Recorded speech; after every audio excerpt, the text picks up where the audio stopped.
The royal family, the epitome of high standards, decency and dignity. From the Queen to minor royals, the House of Windsor live under the constant glare of public scrutiny. Harry was dressed in this Nazi uniform.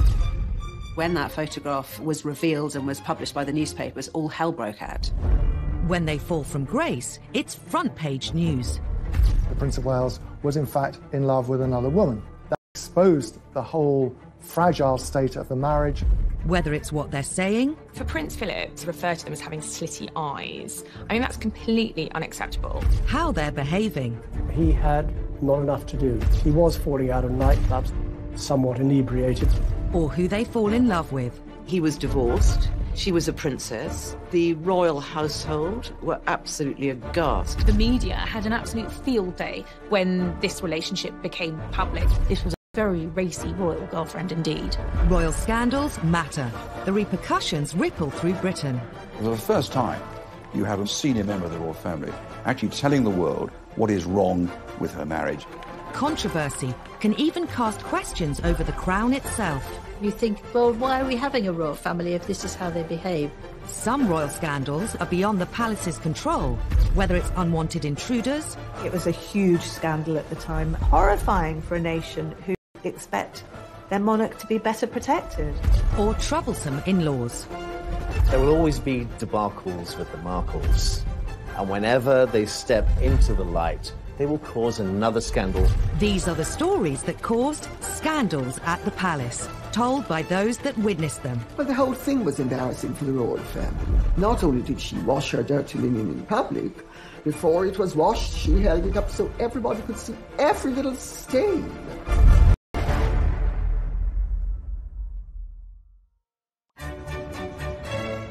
The House of Windsor, an institution at the heart of our nation. The royal family really goes to the very essence of as who we as Brits identify as and see who we are. The Queen is amazing because she's our head of state. Unlike previous royals, the Windsors rule during a media age like no other.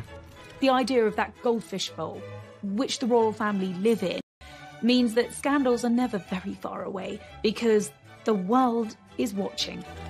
However hard the royal family may try to control its image, it's almost impossible to do so when scandals erupt. And no scandal caused as much damage to the House of Windsor as the day Princess Diana decided to reveal all about the state of her royal marriage. Diana had and nurturing the relationship. She did it with several journalists. She did it with writers. She did it with me.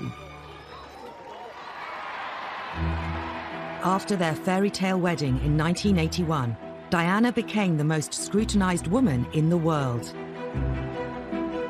Diana was the biggest star, the biggest celebrity on the planet. If you wrote a story about Princess Diana, it was on the front page no matter what. But not all the headlines were positive. Some press reports suggested that all was not well between her and Charles. Diana wanted to make sure the public heard her side of the story, even if it caused a huge scandal.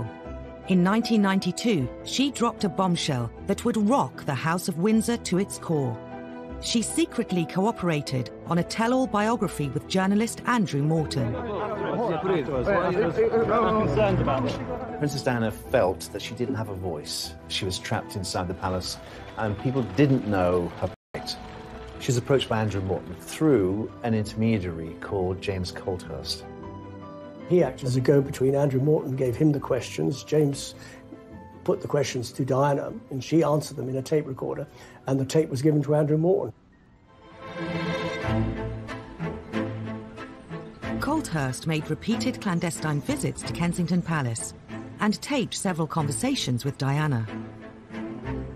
I was working with Diana in 1992 and was completely unaware of her liaison with the go-between James Colthurst. Had I been aware of it, or had I been advised about it, at that particular time, I would have probably encouraged her not to do it. Diana's butler, Paul Burrell, was one of her closest confidants. Even he was kept in the dark until shortly before the book's publication. I remember saying to her, "Do you think it's a good idea?" And she said, "Well, it's done now. It's too late." She didn't seem to care. This was her chance to tell the world exactly what she felt. During the conversations, Diana had revealed some of her most intimate secrets. Andrew Morton knew when published they would cause a sensation. He just could not believe what he was seeing. I mean, he knew he'd struck gold, but he was brave, and he was determined to go ahead and publish. In the weeks before the book's release, rumours of its existence circulated amongst the press. During an official visit to Budapest, Diana was confronted by the Queen's press secretary, Dickie Arbiter. She categorically denied that she had given any assistance whatsoever to Andrew Morton. She had that sort of look on her face, and I knew that she was being economical with the truth. But you don't tell... The story was published in January 1992. It shocked the world, though many greeted its claims with disbelief. The motivation was to tell the truth. For once, forget the propaganda, tell the truth about what's really going on, because we do face a crisis in the House of Windsor. It's obvious to everyone. And make you a rich man. Well, if that's a corollary, then so be it. The book alleged Diana had been driven to bulimia, severe depression and self-harm. It was headline news in every newspaper, every TV channel. The fact that Diana released such personal details about her life, it was just one thing after another, what she thought of the royal family, how they treated her. It was one of the biggest scandals ever. We knew that they weren't happy, but we thought they were managing that unhappiness. Morton's book showed that they in fact led very separate lives, and that as far as Princess Diana was concerned, her husband, the Prince of Wales, was in fact in love with another woman, Camilla Parker Bowles. Royal author Lady Colin Campbell knew Princess Diana well and has also written a biography of her. The whole thing was embarrassing for the royal family. Not only did she wash her dirty linen in public, before it was washed, she held it up so everybody could see every little stain. The most shocking claim in Andrew Morton's book was that Diana threw herself down the stairs while 4 months pregnant because she was so unhappy. While many poured scorn on the claim, Paul Burrell says he remembers the incident well. I was actually at Sandringham when I heard this enormous clatter on the wooden staircase to find the princess halfway down it, faking a tumble while she was carrying Prince William. There's no way on this planet that she would put at harm her unborn baby, but she wanted attention. I think the Andrew Morton book was a cry for help.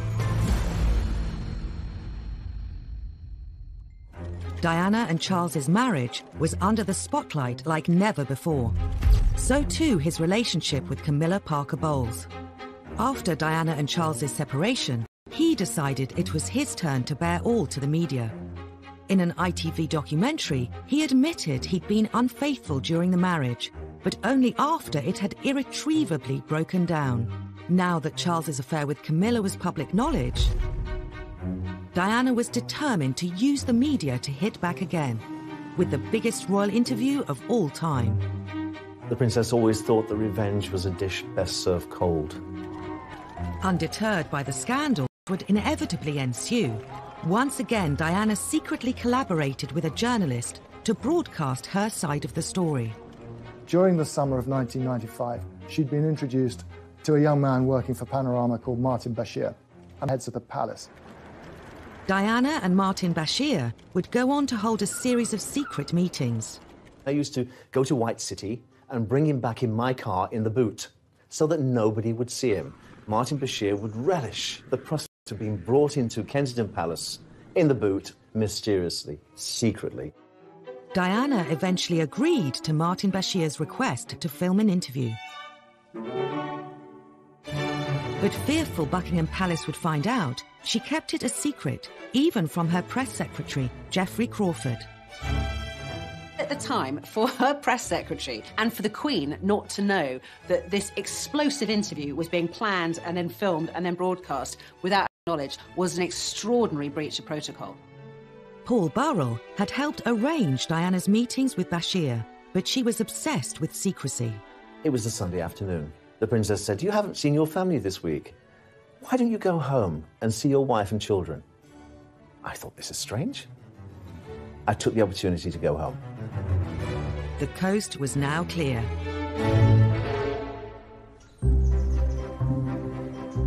The Panorama team were secretly admitted to Kensington Palace. Their cameras were set up over a weekend, there was no one around, and they actually got the whole thing in the can before Diana admitted what was going on. Monday morning, I arrived back at the palace to notice all the furniture had been moved in the Prince of Wales' study. And I said to the princess, why have these chairs been moved in different directions? I had a dance class yesterday afternoon. Later that evening, she confided in me that Martin Bashir and the camera crew had been into the palace to film the interview. Oh, my goodness, I said, you didn't say anything you shouldn't say, did you? She said, well, I did say a few things. Would you say that you were happily married? Very much so. But the pressure on us both as a couple with the media was phenomenal. I think the thing people remember most is her description of her marriage and the fact that there was a third party in their marriage, namely Camilla Parker Bowles, whom she made clear had been having an affair with the Prince of Wales, her husband. The princess came across as doe-eyed, vulnerable, hurt, wounded. She knew exactly what she was doing, even down to her makeup and the way she was dressed. The way she presented herself on that Panorama interview was key to winning over the hearts of the nation. It got more than 22 million viewers. You can also see why the royal household was so totally devastated by it, and they didn't even know it was happening when it was being planned. With Army officer James Hewitt. Yes, I adored him. Yes, I was in love with him. She just needed somebody to love her. Diana would make one more shocking comment about Charles's future role as king. Being Prince of Wales produces more freedom now, and being king would be a little bit more suffocating.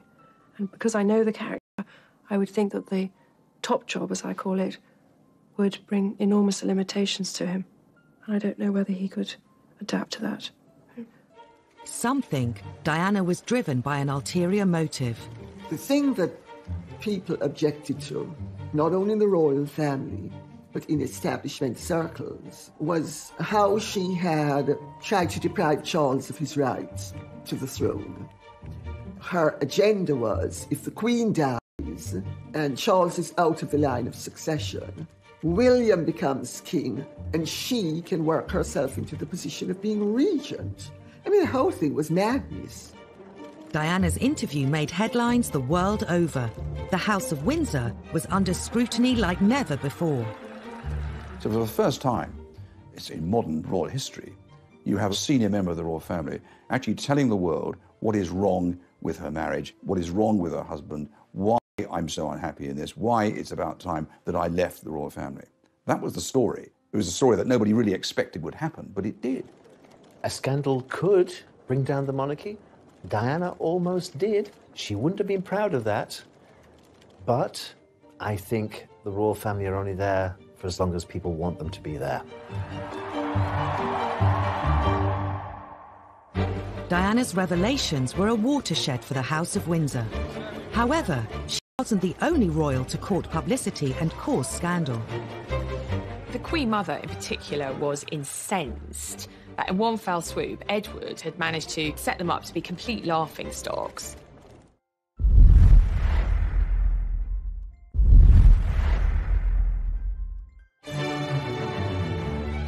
As reigning monarch for over 65 years, the Queen has had to endure decades of royal scandals. Many have involved her 4 children. The youngest, Prince Edward, and his wife Sophie, nowadays keep a low profile. He's the only one with a successful marriage of the Queen's 3 boys. He's the only one whose marriage hasn't ended in divorce, still happily married with 2 children. In his younger days, Edward attracted his fair share of headlines. Like Diana, he courted the media, in his case with sometimes disastrous results. Edward's first taste of controversy came in 1986. After graduating from Cambridge University, he followed his father theatre, but Edward decided to go into the Marines, which was a surprise for some people because he didn't appear to be cut out for it. This was a classic example where someone should have taken Edward on one side and said, this might not be your cup of tea. Just 4 months into his training at Sandhurst, Edward dropped a bombshell. Ingrid Seward was writing a biography of him at the time. Prince Edward was home for the weekend, and he told his family that he was going to quit the Marines. They said, don't be ridiculous. And they talked him round. He said, oh, OK, I'll stay. And he drove back to his base camp the next morning and handed in his resignation. And Princess Anne was driving back to Gloucestershire and nearly put a car in the ditch when she heard on the radio that Edward had resigned, because the last thing she knew, that they'd had this really good talk, and he'd said he'd stay in. The news was received with natural disappointment that His Royal Highness had come to this decision. Some members of the royal family felt he'd let the side down. The Queen Mother was one who felt disappointed in her grandson's behaviour. His father, Prince Philip, was apparently very upset and angry because, of course, you know, what's a royal to do if they're not to be in the armed forces? Soldiers make an oath to Queen and country. For a member of the royal family not to be up to it in terms of joining a military unit was damaging. After quitting the Marines, Edward was free to indulge his real passion. Hurrah, bravo! During university, he'd developed a love for the performing arts. Edward had always been seen as a man who seemed to be at his happiest on the stage. He also managed to convince other members of the House of Windsor to take part in a TV special, It's a Royal Knockout. All this quasi-excitement doesn't really matter a damn to you, then? No, we're the strong silent types. We're the best blue bandits there are. The programme was widely seen as a really low point for the House of Windsor. It was an incredibly kind of toe-curlingly embarrassing affair. You've got the members of the royal family prancing in period costume. They look like extras from the Tudor court. I think it was quite dangerous for the royal family in a way, because you think, well, why are we having a royal family if this is how they behave? If you see these people running around, mucking about like 6-year-olds or 3-year-olds even, and you think, well, am I giving my taxpayers' money for this? It's nonsense. On the day the programme was filmed, Edward gave a press conference to the waiting media, but it turned into yet another Have you? Well, thanks for sounding so bloody enthusiastic. Richard Kay was the Daily Mail's royal correspondent covering the day's events and was at the press conference. And he said, what did you think of it? Well, we couldn't really answer because we hadn't been allowed to see it, at which point Edward sort of threw his toys out of the pram, if you like. What did you think of it? Thanks. I thought it was... He displayed a very impetuous side of his character, and of course it was reflected in the television broadcasts and the newspaper accounts at the time. If Edward hoped It's a Royal Knockout would bring the royal family's image up to date, the whole affair did precisely the opposite. The Queen Mother in particular was incensed that in one fell swoop, Edward had managed to set them up to be complete laughingstocks. And she, having tried so hard to kind of reposition her family and obviously her daughter as monarch with dignity and gravitas, prancing around in Tudor costume, kind of laughing and braying in front of the cameras, it took them back several years. The fiasco didn't deter Edward from embarking on a career in television. In 1993, he started his own TV company, Ardent Productions.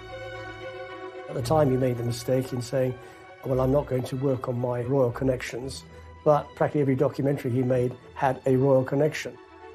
In 2001, Ardent were commissioned to make a series called A to Z of Royalty for an American TV channel. Prince William was about to start university at St Andrews. At the time, it was a big story. There was an agreement in place between the palace and the media that we would turn up to cover Prince William's first day at university, and we would then leave, which we all duly did. Except there was one film crew that didn't pack up and leave, and ironically enough, that was Edward's. Edward's film crew broke the agreement Clarence House struck with the media and continued to film around the university. Edward and his media career once again attracted all the wrong headlines. Edward was very defensive about it, maintaining that they weren't stalking Prince William, they were merely doing some extra shots they wanted to take up there. It did look very much like there were two rules. One rule for the working press, if you like, the media, and another for the royal family. It looked favouritism. Press reports claimed Ardent's bungling caused a huge bust-up between Edward and William's father. Prince Charles was apoplectic about it. When news reached him that there was still a camera there was quite a colourful phone conversation had between the two brothers. Ardent were forced to issue a public apology. It was a massive case, end of Edward's fledgling production career. Edward's television career was subject to press ridicule from the beginning. It was symbolic of the media's changing relationship with the royals. In the years immediately after the war, the British media showed far more deference to the monarchy. But in the 1950s, that began to change. The threat of scandal forced Princess Margaret to abandon her plans to marry. Her suitor, a member of the royal staff, named Peter Townsend. Peter Townsend was a war hero, a fighter pilot, very glamorous. But Peter Townsend had been married before, and in those days that created a huge scandal. The obstacles were enormous. He was divorced, she was a princess, the royal household were absolutely aghast. It was seen as a scandal because you can't do that as a royal. You can't get involved with somebody who is divorced. It's not done. Sir Alan Lascelles, who was the private secretary to the Queen, when Townsend went to tell him of the news that they intended to marry, Lascelles said, "You must be either mad or bad or both." The Royal Marriages Act meant Margaret needed her sister the Queen to agree to the marriage. But her role as head of the church placed Elizabeth in a compromising situation. The Queen was head of the Church of England, therefore could not condone the remarriage of divorced people in church. So for Princess Margaret, that was going to be tricky.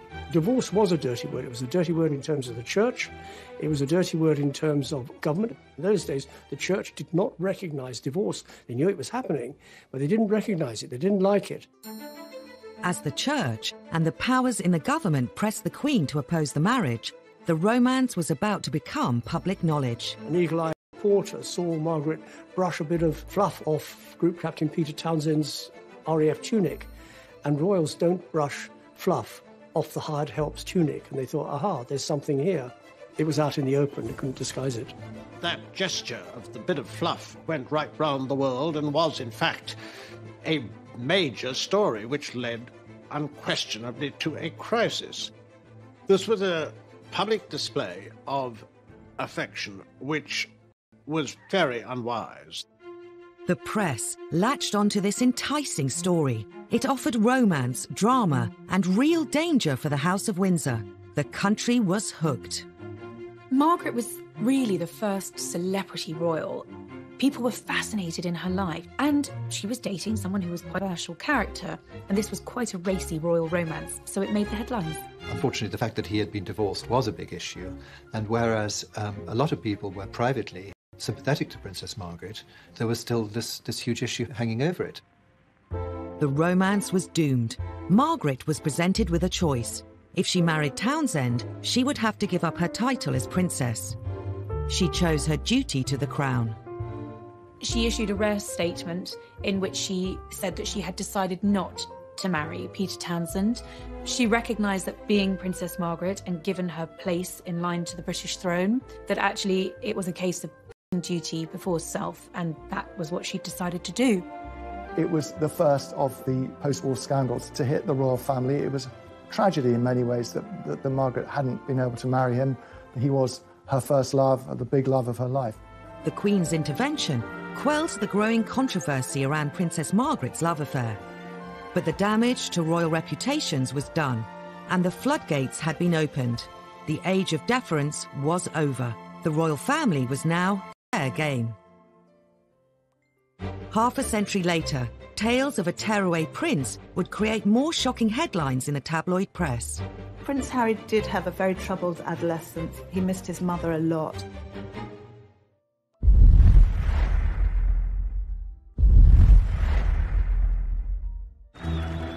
Prince Harry. He served Queen and country. He campaigns for all kinds of worthwhile causes. He's one half of a real-life royal fairy tale. Sixth in line to the throne, these days he's undoubtedly one of the most popular members of the royal family. But a few years ago, he was no stranger to tabloid scandals. Harry's always been the one who knew he'd never be king. Didn't matter. So Harry could do exactly what Harry wanted. Harry was doing his A-levels at Eton College, but was destined to join the armed forces. The army was always his first love. I remember him as a 5- and 6-year-old strutting around Kensington Palace in army fatigues with a parachute regiment beret. But before serving in the military, Harry was grabbing the headlines. He had not enough to do. He was falling out of nightclubs, somewhat inebriated. In 2002, the antics of the 17-year-old were to make front-page news. He got involved with smoking cannabis and drinking too much, so his dad took him by the ear and took him to a rehab centre. Prince Charles was so concerned at how often his younger son was using cannabis that he insisted he visited the Featherstone Lodge Centre in South London. Prince Harry met addicts. Story caused a stir and would become a major front-page splash. The News of the World got a hold of the story and, put it to the palace, and we're going to go run with a big story about drugs. Prince Charles's spin doctor at the time, Mark Bolland, later said they decided to cooperate with the News of the World to try and present the story positively. They showed the Prince of Wales in a good light by saying as a dad he was taking his kid to the rehab centre to show the dangers of drugs and drink. And the News of the World would go along with it because then they could run the story on the drugs anyway. What youngster of that age wasn't falling out of nightclubs or pubs? It happens all the time. Even if you've got a protection officer in tow, that you are going to get up to things that maybe you shouldn't. Others in the media speculated that Harry was struggling to cope with the death of his mother at the age of 12. Prince Harry did have a very tough time after the death of his mother. He had a very troubled adolescence, very public displays of fighting with photographers and getting drunk. I think he missed his mother a lot and didn't really have a role in life. I think Harry's wild teenage years have a direct link to losing his mother. William and Harry walked behind Diana's coffin as part of the funeral cortege. Having grown up with them, of the two boys, I always worried about Harry most. An almost intolerable moment for the two boys, the two princes. Impossible to put into words. I knew that William was of an age he could understand his mother's passing, and Harry wasn't. And that really did affect his teenage years. He admitted a couple of years ago that he suffered mental health as a result of the death of his mother. At the time, he said no 12-year-old should be asked to walk behind a coffin. But then Prince Harry's no ordinary 12-year-old. He's a prince of the United Kingdom. After the rehab story, the press became increasingly interested in Harry's personal life. This was a difficult time for Harry. When Harry and William were at school, the press had voluntarily signed this agreement with the palace that they would give the boys their privacy. That was a big deal on Fleet Street. They were prepared to do that. But of course, once they left school, all bets were off. With Harry viewed as fair game by the tabloids, the floodgates opened. It was a fancy dress party with a colonial theme. Harry, for some reason beyond most people's understanding, decided that he was going to dress up with Nazi insignia, which a guest caught and photographed and sold to the Sun. He made this very, very silly mistake, obviously deeply inappropriate, going to this fancy dress party, which itself had a pretty dodgy theme, colonialism. And obviously when that photograph was a sort of global upset. I was in Barbados at the time, and I was talking to this minister, and he was horrified. The Jewish community were very upset about it, and so they should be. I think everybody should be upset about it, that a member of the royal family, and a senior member of the royal family at that, was wearing a swastika armband. The timing was particularly bad, as it happened 2 weeks before the 60th anniversary of the liberation of Auschwitz. It was seen as trivialising something that was such an important part of world history. It was a huge scandal for the royal family. It was such an insult to so many people. But obviously Harry hadn't thought about it, and obviously William hadn't thought about it either, or else he would have said, hey, that's a really silly idea. To make matters worse, the press brought up old stories about the Nazi connections of Edward VIII, the Queen's uncle. I think Prince Harry, inadvertently, by effectively a schoolboy prank, brought a lot of those feelings back to the fore. The royal family immediately apologised. I don't believe for a minute that he's got those sort of anti-Semitic tendencies. It was just thoughtless, and he really messed up. It could have affected his career in the army. He was just about to go to Sandhurst. But the military academy accepted his application. Then he got the call to the army, and that was the making of him. He excelled as a cadet. He excelled when he joined his regiment, the Blues and Royals. Harry was posted to Afghanistan. He became the first member of the royal family to serve in a war zone since his uncle, Prince Andrew. He was trying to find a role for himself, and in the army, it seemed he'd found one. He'd served with great distinction. Soon before Harry was due to go on his second tour of duty in Afghanistan, he took a trip to the US. I think going to Vegas was really Harry having his last hurrah before going to war. Harry was going to the front line.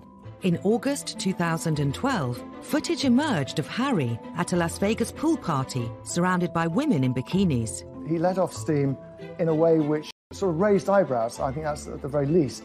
He probably felt no 100% guarantee that he was going to come back in one piece. He might come back in a body bag, might as well let his hair down. And then he did just that. But his send-off party left him with more than just a hangover. He was snapped naked after a game of strip billiards in his hotel suite. The scandal went global. This was front page news. Harry naked in Vegas. I'm not saying that he shouldn't have done it, but his protection team have let him down again. This was a naked body saw things going wrong, and on this particular occasion they didn't. The photos rapidly spread across the world. There was a strong effort by the palace to suppress the pictures, to prevent them being published in this country, and for some time that held firm. It was quite ludicrous, really, because they'd already been seen by anyone who's got a computer or a phone. They could just tap in and look at them. A few days later, those pictures of the party-loving prince made a splash in this country too. He was portrayed in the media as a foolish young man who had some life lessons to learn. In many ways, it was rather unfair. I mean, he was only doing what a lot of young men of his age do. I think at the end of the day, when the pictures started appearing, it endeared Harry to the great British public. They thought, hey, he's one of us. Ultimately, it was a phase Harry was going through, like a lot of kids go through, and just part of his growing up. Today, Harry has dedicated himself to helping young people and mental health charities. And of course, he's very happily married.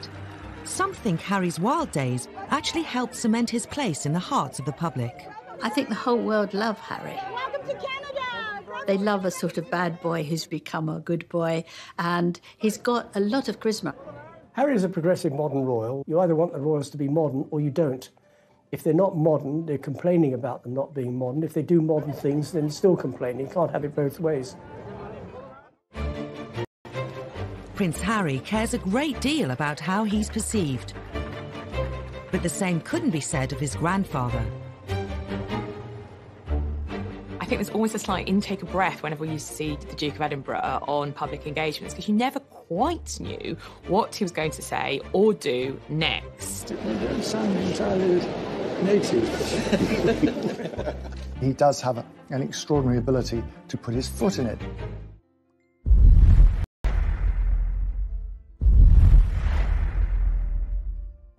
Before retiring from public engagements well into his 90s, Prince Philip did a remarkable job, accompanying the Queen on royal visits throughout the UK and all over the globe.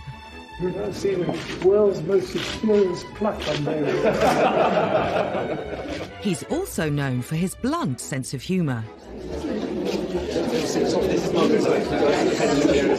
Philip would rather be known for his one-liners than for his gaffes, of course. But nevertheless, that's how many of these jokes, if that's what they are, have been interpreted by the media over the years. I mean, he does have an extraordinary ability to apparently put his foot in it. Historically, whether he's giving a speech to dignitaries, greeting world leaders, or being given a tour of a hospital, Prince Philip has been known to offend his hosts.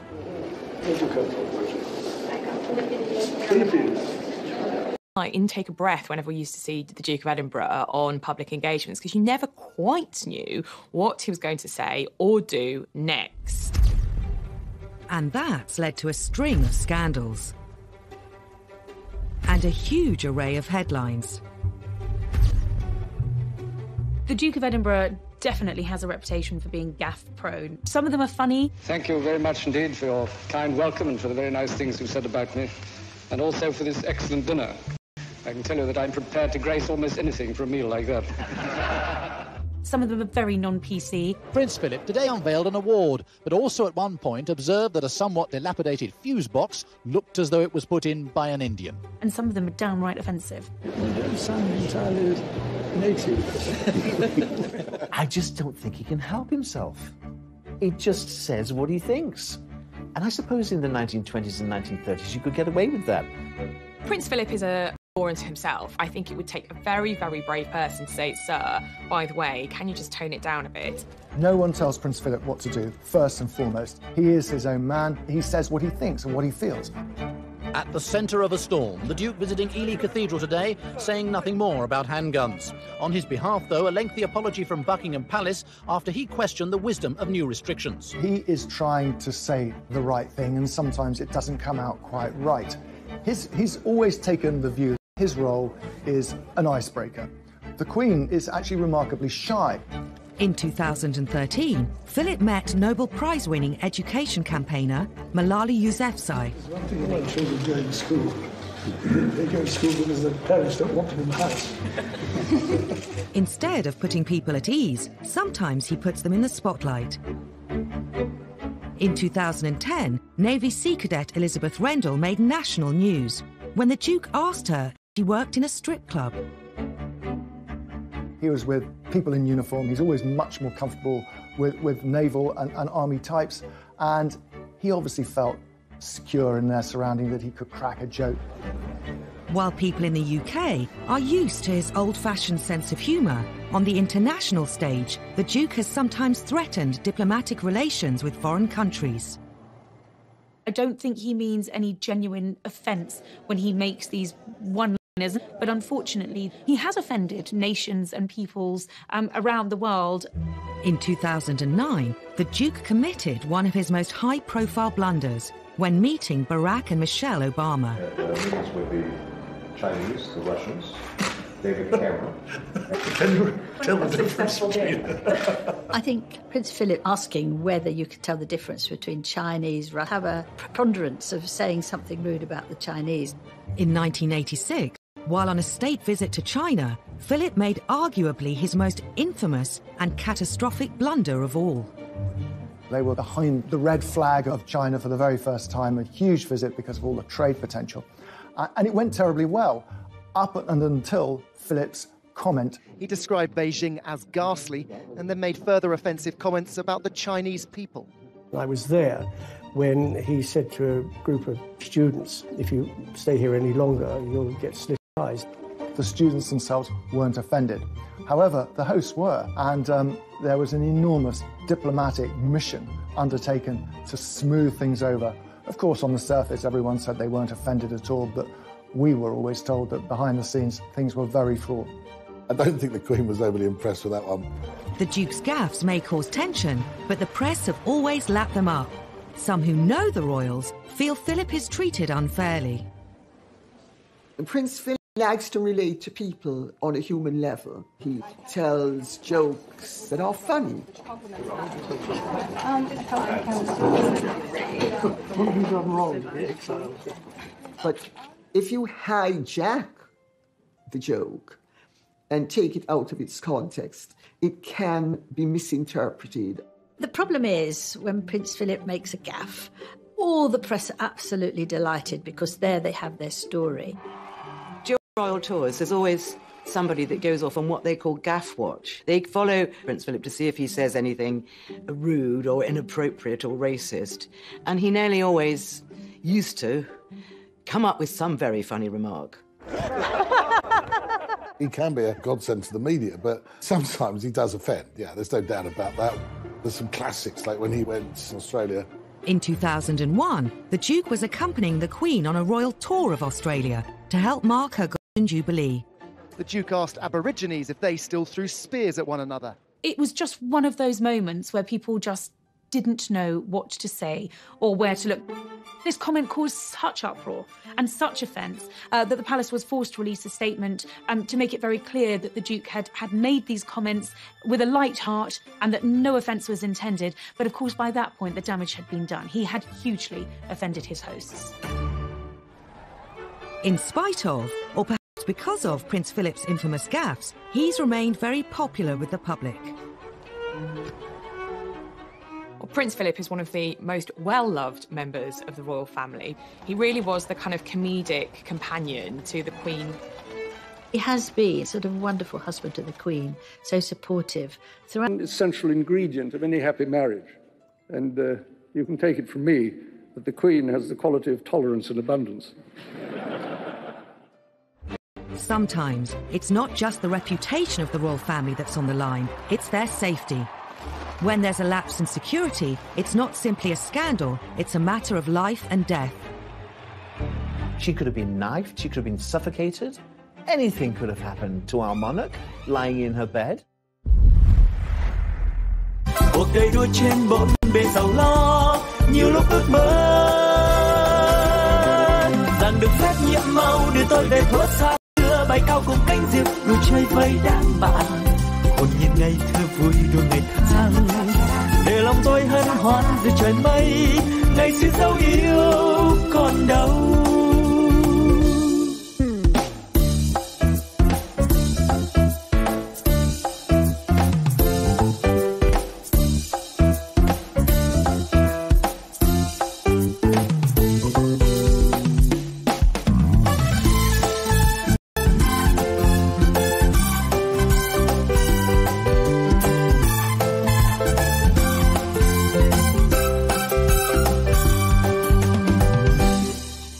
Ngày xưa tôi thả những cành diều dây lướt trên bầu trời phiêu du.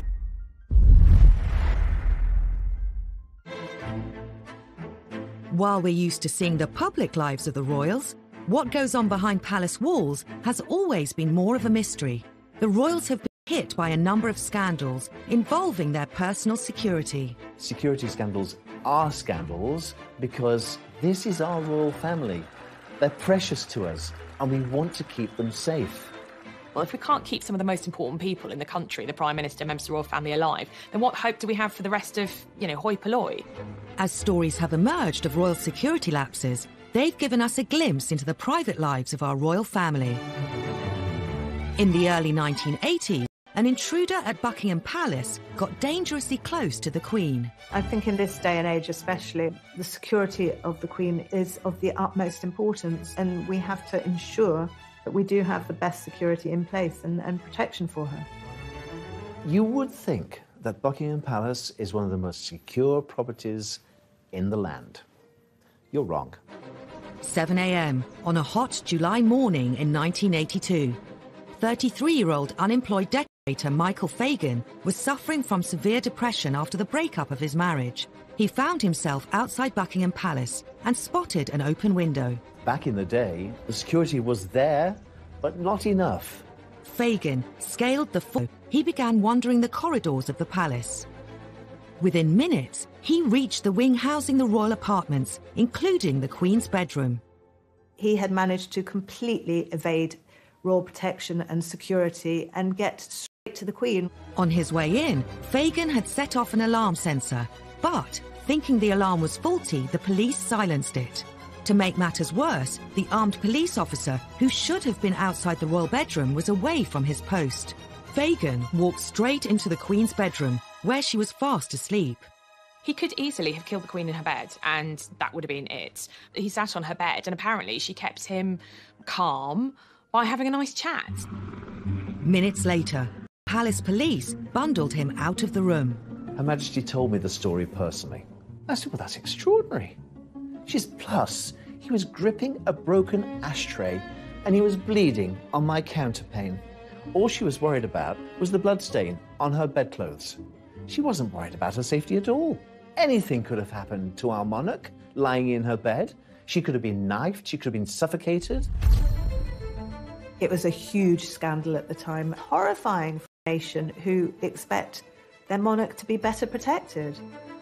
The embarrassment and the scandal reverberated through the corridors of Buckingham Palace, down the Mall into Westminster. It was such a national scandal that the Home Secretary offered his resignation. The Queen said no, but he obviously felt embarrassed enough to offer it, and I think that was right. Michael Fagan wasn't charged, but did spend the next 6 months in a psychiatric hospital. The scandal meant that royal security was doubled, and Her Majesty could sleep safely in her bed. The Queen had a close escape, but 2 decades later, the royals were hit by yet another security scandal at Prince William's 21st birthday party. It seemed lessons hadn't been learned. It's impossible to believe that an imposter can get into Windsor Castle, particularly something as high profile as Prince William's 21st birthday party, and yet that's what happened. The theme of the party was out of Africa. Unbeknown to the news crews filming the build-up, they'd caught on camera the man who would be on the front pages of the tabloids the next day. And it wasn't the birthday boy. Happy birthday! Dressed as Osama bin Laden wearing a ball gown, a little-known comedian, Aaron Barshak, the self-styled comedy terrorist, was parading around Windsor's streets, pretending to be one of Will's party guests. You can see from the footage Barshak walking up Castlegate, up to the castle, all dressed up as a comedy terrorist with a big black beard and his robes. Because, of course, trying to monitor who's meant to be there and who's not meant to be there when the comedian was dressed in a pink dress and a fake beard. So he clearly didn't fit with the theme. He should have set security alarm bells going much earlier than he did. But in fact, he was able to slip in undetected. How he managed to scale the walls, how he subsequently managed to infiltrate the party. I mean, this was the stuff of almost unbelievable reports the next day. The walls of Windsor Castle successfully kept out the rebel barons in the 13th century, but they were no match for a man in a peach-coloured ball gown and a false beard. He managed to get past the police security and into the castle, which, by the way, is a pretty big place, straight into the party. I mean, that was a huge security breach. Barshak climbed onto the stage, where Prince William was making a speech. He kissed him on the cheek before eventually being detained. He certainly shouldn't have been allowed to get anywhere near, let alone kissing distance, of William. The fact that he got on stage, no one realised anything was wrong until Prince William looked at him and said, "Who the hell are you?" It is rare for almost all senior members of the royal family to be gathered together in one place. And if Barshak had been someone with evil intent, well, you can imagine the consequences. There was a huge public outcry. David Blunkett, the Home Secretary at the time, had to make apologies on behalf of the police. Security breaches don't get any bigger than that. It was a huge royal scandal. Suddenly all of the attention was off the birthday boy and on what was essentially a massive security threat. David Blunkett did also, interestingly, put the boot into the royal family. He clearly wasn't prepared to take the full blame on behalf of the police and said that the royal family had specifically asked for lighter touch policing on that night. Every senior member of the royal family was in attendance. Had that been a real-life terrorist, we'd be talking about a very different story today. Could the lax security around the royals have prompted the idea behind the next breach? Less than 6 months later, an undercover reporter infiltrated the royal household and got a job as a footman. The reporter faked a CV, bogus references, and somehow managed to elude royal security and all of the checks that surely go with applying for a job in the household. The Daily Mirror even managed to take this grainy photograph of their fake footman, Ryan Parry, standing on the balcony of Buckingham Palace. The Mirror journalist described how his uniform guaranteed virtually unlimited access to every part of the palace. For the Daily Mirror, this was a massive coup, revealing the most astonishing details about the domestic lives of the royal family. The fake footman had access to Queen and Prince Philip their breakfast. He revealed these fascinating details of breakfast with the royals, the Queen feeding her corgis marmalade and toast underneath the table. They all thought Queen would be eating off gold plate, and the idea that her muesli is brought to her in Tupperware boxes sort of really appealed to people. The British public were able to gawp at what Her Majesty eats for breakfast. The country shocked someone with a fake CV could get so close to the Queen. Just makes you wonder about how many other people they've employed who have had slightly dubious backgrounds. Even more embarrassing was the timing of the scandal. He was there on the eve of a presidential stay. In fact, he saw the president's bedroom. There could have been a real scandal over the fact that this undercover reporter was working within feet of President Bush while he was a guest of the Queen. For the palace, utter humiliation, an absolute breach of royal security. While security staff can be hired and fired, even the royals can't choose their in-laws. The Markles, they're not going anywhere. Meghan's family obviously want to cash in on her fame and her royal connections.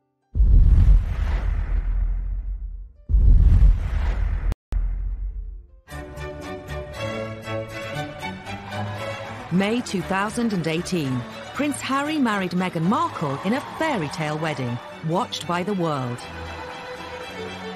I think the wedding of Prince Harry and Meghan Markle really captured most people's imagination, and it was like a film set. I think it was very Hollywood, really, more than royal in a way.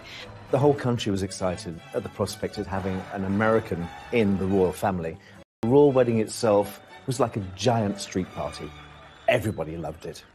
For the Windsors, a royal wedding means welcoming a new set of in-laws into the family. The royals have had a brilliant way at dealing with the in-laws. We always used to call them the outlaws because they were not hugely welcomed in. But that has changed in recent years. The royals are now much more welcoming to those whose families, of those who marry into them. But new in-laws can bring their own potential for scandal beyond the control of the palace press machine. Since Meghan's engagement, her family have been a gift for the scandal-hungry tabloid press. One thing you have to understand about the Markle family is it's a rather dysfunctional family, especially from where we're sitting here. The run-up to the royal wedding was a very, very difficult time, I think, for Meghan and for Harry, and what should have been the happiest day of their lives was overshadowed by a very unhappy build-up to the wedding. Meghan's half-sister Samantha, having previously labelled Meghan a social climber, she revealed she was writing a book called The Diary of Princess Pushy's Sister. Meghan and her half-sister Samantha have never been close. It is abundantly clear that Samantha Markle is deeply jealous of her. She's also been outspoken on Twitter, in one outburst branding Meghan the Duchess of Nonsense. The Markles have caused a huge amount of problems. Samantha is off the rails as far as the things that she says. In the weeks before the wedding, the scandals kept coming. Many of the Markles have been keen to cash in on their fame through their new royal connection. And no one is doing that better than Tyler Dooley, her nephew, who is growing cannabis quite legally. He decided that he was going to launch a brand of cannabis called Markle's Sparkle. You can't control the families they marry into, particularly if the families they're marrying into are on the other side of the world. In the United States, they are citizens of another country. They do things in a different way. Some royal observers think the problems with Meghan's family became even worse after Harry appeared on Radio 4's Today programme. Were there family traditions you had to explain to her? Oh, plenty. I think that's probably. I think we've got one of the biggest families that I know of, and every family is complex as well. So, no, look, she's done an absolutely amazing job. Just getting in there, and it's the family that I suppose she's never had. Harry's comment about Meghan's family sparked a very public war of words with the Markles. It was a crass remark, I think, by Harry. I think he immediately regretted it because it exploded into the social media, Twitter sphere, if you like. Samantha Markle is very handy on social media, and she responded pretty much immediately, saying, well, wait a minute, there is a family here. We were all there when Meghan was growing up, and the palace should have intervened quickly to nip it in the bud. A simple invitation to the wedding would have solved it. But wedding invitations weren't forthcoming. I think Samantha Markle, along with the rest of the Markle family, have been hurt by being ostracised. I think by being pushed to the margins and left out, the biggest street party in our country last year really, really hurt them. Then, Meghan's half-brother Thomas Jr. decided to have his say in the press. He decided in his wisdom that he was going to write an open letter to Prince Harry, suggesting that he called off the wedding and saying, it's not too late, mate, to get out of it, and my half-sister is shallow and jaded and conceited. Really wants to protect her from her family, as far as I can see. The biggest scandal of all involved Meghan's father Thomas and some faked photographs. All had seemed well when Kensington Palace announced he would be walking his daughter Meghan down the aisle. We were all looking forward to seeing both her mother and her father at her side on the wedding day. But as the date got closer and closer, it became apparent that there was a problem with her relationship that she had with her father and whether he was actually going to be able to attend. 2 weeks before the wedding, what appeared to be paparazzi photos emerged of Thomas Markle being measured for a wedding suit. Another image showed him in an internet cafe near his home in Mexico, looking at pictures of Meghan and Harry. But soon after their publication, it emerged that Thomas Markle had colluded with a photographer to stage the photos. During the run-up to the Meghan and Harry wedding, there was a lot of attention put on to Thomas Markle, who felt that he was getting a lot of bad publicity. He was being portrayed as a sort of reclusive, penniless slob in Mexico, was sort of the image that he felt he was getting, and he wanted to correct that image. So he decided, in his wisdom, or distinct lack of wisdom, that he would set up these photos that showed him, in his opinion, in a better light. The focus of the wedding shifted from the bride and this great British event to the bride's father. The British press had a field day. Samantha Markle admitted advising her father to do the photos. They were both accused of ruining Harry and Meghan's imminent wedding. Whether he was financially rewarded for them, we're not entirely sure, but the assumption was he was being paid for these pictures. And that started alarm bells ringing at Buckingham Palace. And then, of course, there was so much written about how this must be very, very humiliating for Meghan and what's her relationship and is he going to come to the wedding after all or not, which was, of course, the big question mark about all of that. Was Thomas going to walk Meghan down the aisle? As the clock ticked down to the big day, it was reported Thomas Markle was in hospital with heart problems, meaning he wouldn't be at the wedding. It turned into a huge fiasco for the royal family. This was a man who had to miss his daughter's wedding, who was flailing around not knowing what to do and ended up in hospital with a heart attack. In the end, Prince Charles stepped in. As a father of a daughter, more than anything, you want to give your daughter away, I'm certain, at her wedding, and the fact that he couldn't do that must be a sense of deep, deep sadness to him. Could the whole scandal have been avoided? Now, wouldn't you think they'd learned their lessons from the past? Wouldn't you think that they'd send somebody out to America to take care of the father of the bride? But Dickie Arbiter, the Queen's former press secretary, says that Buckingham Palace was powerless to intervene. A lot of people were saying prior to the wedding that maybe the palace should have done more to protect Thomas Markle. Suggests that Harry and Meghan should fly out there. Well, it's not that simple. A member of the royal family goes to a foreign country. First of all, you've got to ask the Queen's permission, A, if they can go. Then you've got to say to the government you want to go. You always can't just jump on a plane. The controversy surrounding Thomas Markle and the fake photos put a huge strain on his relationship with Meghan, and there was worse to come. Meghan tried to mend the rift and wrote her father. What did he do? He released that letter, a personal letter from his daughter to himself, to the media. If every time she writes to him or rings him, he talks to a journalist, then she's going to stop doing it. So she's going to have to cut him out of her life, I fear. To make matters worse, 6 months after the wedding, Thomas Markle appeared on TV, complaining Meghan had cut off all contact. I've been trying to reach out for several weeks. Every day I try to text her. I just haven't received any comment back. And Samantha appeared on Channel 5's Jeremy Vine show to defend what she'd said about Meghan. I've got a brother. If I fall out with him, what I'm not going to do is tweet insults at him, because then he won't talk to me.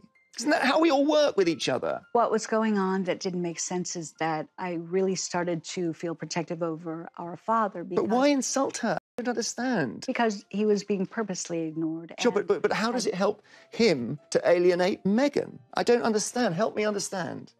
We were hoping that private channels would be used. They're not being used. When they failed, we went public. I don't think Samantha Markle is going to go away anytime soon.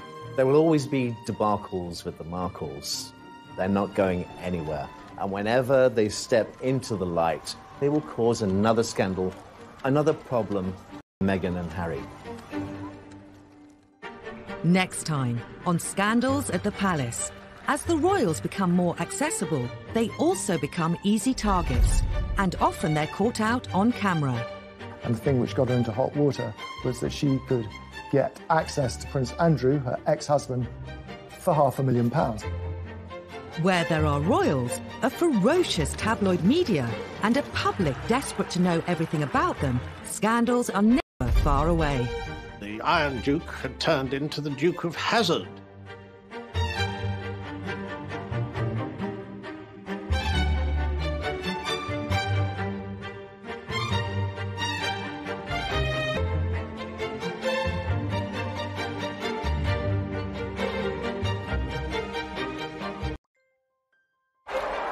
The royal family, the epitome of high standards, decency and dignity.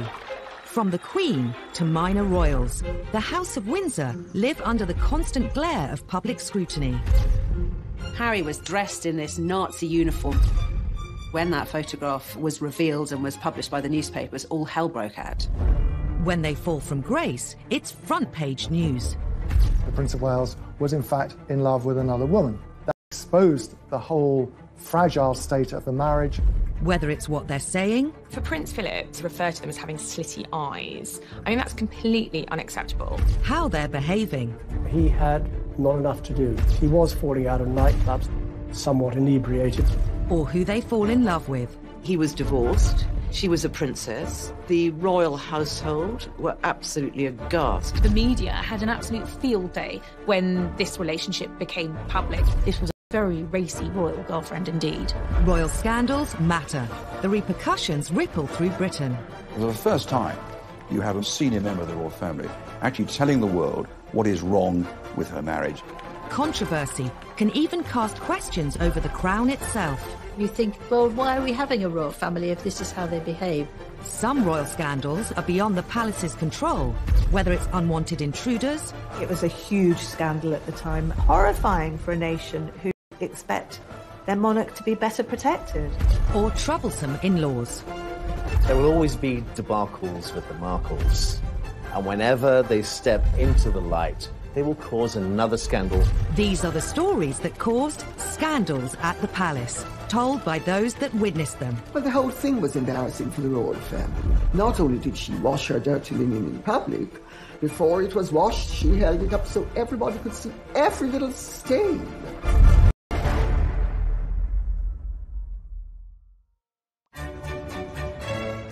The House of Windsor, an institution at the heart of our nation.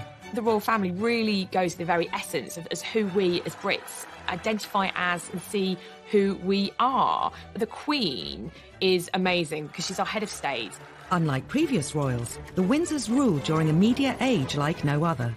The idea of that goldfish bowl, which the royal family live in, means that scandals are never very far away because the world is watching.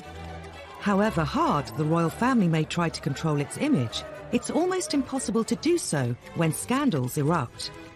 And no scandal caused as much damage to the House of Windsor as the day Princess Diana decided to reveal all about the state of her royal marriage. Diana had and nurturing the relationship. She did it with several journalists. She did it with writers. She did it with me. After their fairy tale wedding in 1981, Diana became the most scrutinised woman in the world. Diana was the biggest star, the biggest celebrity on the planet. If you wrote a story about Princess Diana, it was on the front page, no matter what. But not all the headlines were positive. Some press reports suggested that all was not well between her and Charles. Diana wanted to make sure the public heard her side of the story, even if it caused a huge scandal. In 1992, she dropped a bombshell that would rock the House of Windsor to its core. She secretly cooperated on a tell-all biography with journalist Andrew Morton. Princess Diana felt that she didn't have a voice. She was trapped inside the palace, and people didn't know her plight. She was approached by Andrew Morton through an intermediary called James Colthurst. He acted as a go-between. Andrew Morton gave him the questions. James put the questions to Diana, and she answered them in a tape recorder, and the tape was given to Andrew Morton. Colthurst made repeated clandestine visits to Kensington Palace and taped several conversations with Diana. I was working with Diana in 1992 and was completely unaware of her liaison with the go-between James Colthurst. Had I been aware of it, or had I been advised about it, at that particular time, I would have probably encouraged her not to do it. Diana's butler, Paul Burrell, was one of her closest confidants. Even he was kept in the dark until shortly before the book's publication. I remember saying to her, "Do you think it's a good idea?" And she said, "Well, it's done now. It's too late." She didn't seem to care. This was her chance to tell the world exactly what she felt. During the conversations, Diana had revealed some of her most intimate secrets. Andrew Morton knew when published they would cause a sensation. He just could not believe what he was seeing. I mean, he knew he'd struck gold, but he was brave, and he was determined to go ahead and publish. In the weeks before the book's release, rumours of its existence circulated amongst the press. During an official visit to Budapest, Diana was confronted by the Queen's press secretary, Dickie Arbiter. She categorically denied that she had given any assistance whatsoever to Andrew Morton. She had that sort of look on her face, and I knew that she was being economical with the truth. But you don't tell... The story was published in January 1992. It shocked the world, though many greeted its claims with disbelief. The motivation was to tell the truth. For once, forget the propaganda, tell the truth about what's really going on, because we do face a crisis in the House of Windsor. It's obvious to everyone. And make you a rich man. Well, if that's a corollary, then so be it. The book alleged Diana had been driven to bulimia, severe depression and self-harm. It was headline news in every newspaper, every TV channel. The fact that Diana released such personal details about her life, it was just one thing after another, what she thought of the royal family, how they treated her. It was one of the biggest scandals ever. We knew that they weren't happy, but we thought they were managing that unhappiness. Morton's book showed that they in fact led very separate lives, and that as far as Princess Diana was concerned, her husband, the Prince of Wales, was in fact in love with another woman, Camilla Parker Bowles. Royal author Lady Colin Campbell knew Princess Diana well and has also written a biography of her. The whole thing was embarrassing for the royal family. Not only did she wash her dirty linen in public, before it was washed, she held it up so everybody could see every little stain. The most shocking claim in Andrew Morton's book was that Diana threw herself down the stairs while 4 months pregnant because she was so unhappy. While many poured scorn on the claim, Paul Burrell says he remembers the incident well. I was actually at Sandringham when I heard this enormous clatter on the wooden staircase to find the princess halfway down it, faking a tumble while she was carrying Prince William. There's no way on this planet that she would put at harm her unborn baby, but she wanted attention. I think the Andrew Morton book was a cry for help.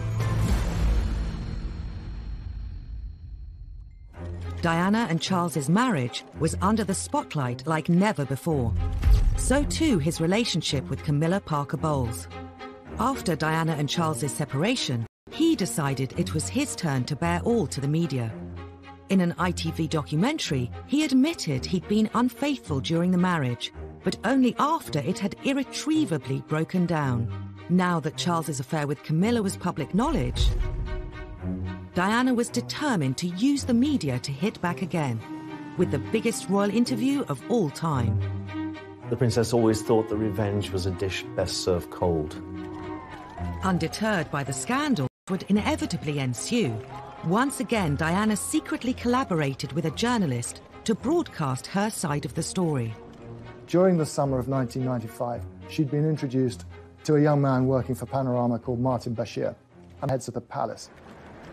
Diana and Martin Bashir would go on to hold a series of secret meetings. I used to go to White City and bring him back in my car in the boot so that nobody would see him. Martin Bashir would relish the prospect of being brought into Kensington Palace in the boot, mysteriously, secretly. Diana eventually agreed to Martin Bashir's request to film an interview. But fearful Buckingham Palace would find out, she kept it a secret, even from her press secretary, Geoffrey Crawford. At the time, for her press secretary and for the Queen not to know that this explosive interview was being planned and then filmed and then broadcast without knowledge was an